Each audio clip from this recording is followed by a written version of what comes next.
What up, world? Voice controller, aka Shiro Fujioka, back again with another Boombaptism Scrolls. This is just an ongoing series of me speaking about my philosophy and perspective on anything from making boom bap hip hop to sound healing to modular synthesis to the esoteric knowledge and Eastern philosophy that empowers my creativity. So first I would like to a shameless promotion of my new release, Quarantine Age of 4, on Audible Objects.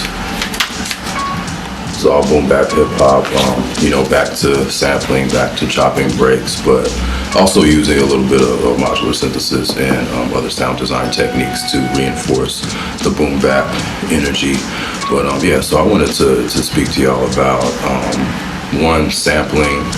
From the esoteric perspective, I look at sampling as a form of sonic ancestral worship.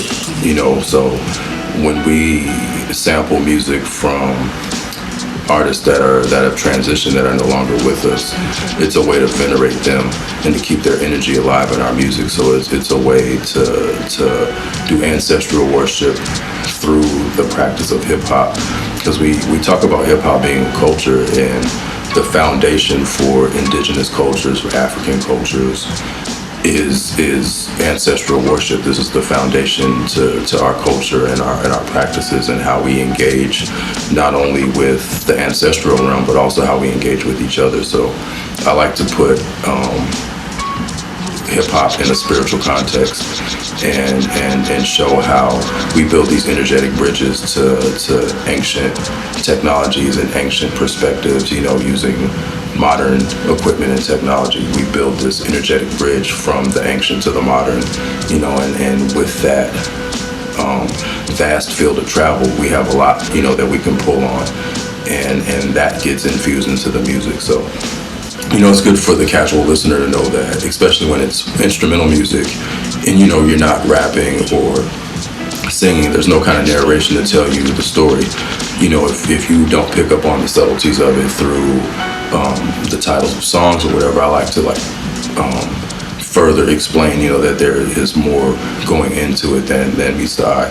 I often, when I'm making music, I have books, always have books around to get inspiration, because a lot of the times we speak about like the age-old tale of our age-old narrative of you are what you eat, but we forget that part of our diet is what, not only what we ingest as food, but we ingest through the eyes and what we're feeding our brains and our hearts and our souls. So I always like to keep books near to tap into wisdom outside of the realm of music, because when you're a musician or any form of art and you're only influenced by others that practice your art, there tends to be this energy, this like incestuous energy, that retards the progress of the community. So I think it's really important for creatives to get inspired outside their circle,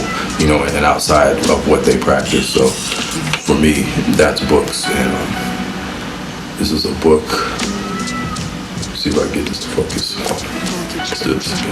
So this is a book that I've been checking out lately.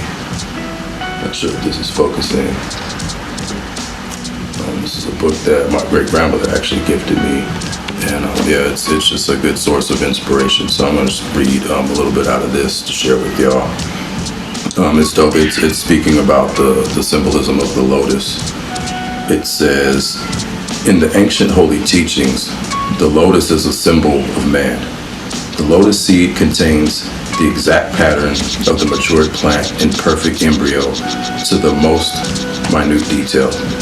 Each petal, each leaf, the stalk, and the stem are all held there in perfect design. Even the fabulous colors contained within the seed. And so it is the soul of man embraces the perfect pattern of his own individual destiny. So, in Eastern philosophy, we're taught that, we're taught the symbolism of the lotus. One of the first narratives that you learn about the lotus is that it comes from the mud, it sprouts from the mud.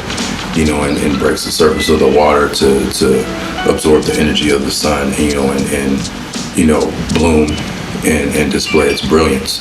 But what this philosophy is teaching us in this book is that brilliance, the petals, the stalk, the colors, all the qualities that you think a flower would need, to get to the sun and to break the surface, to experience, you find out that it's already that in seed form. It already has the potential to be what it's supposed to be, as soon as it's in seed form, as soon as it manifests into this reality.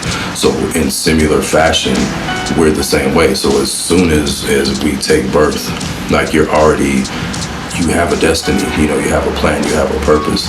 But the trick in on this planet is this is a free will zone. So like, even though you're made perfect and you have your own mission, your own destiny, and your own brilliance that wants to shine just as you are, you're in a free will zone. So you have the choice to say yes or no to that. So, this is where the free will zone comes into play, and you can like literally set aside your brilliance and do something mundane, because that's what you decided to do. So, just know we live in a realm of, we can make the decision to be what we want to be or what we are.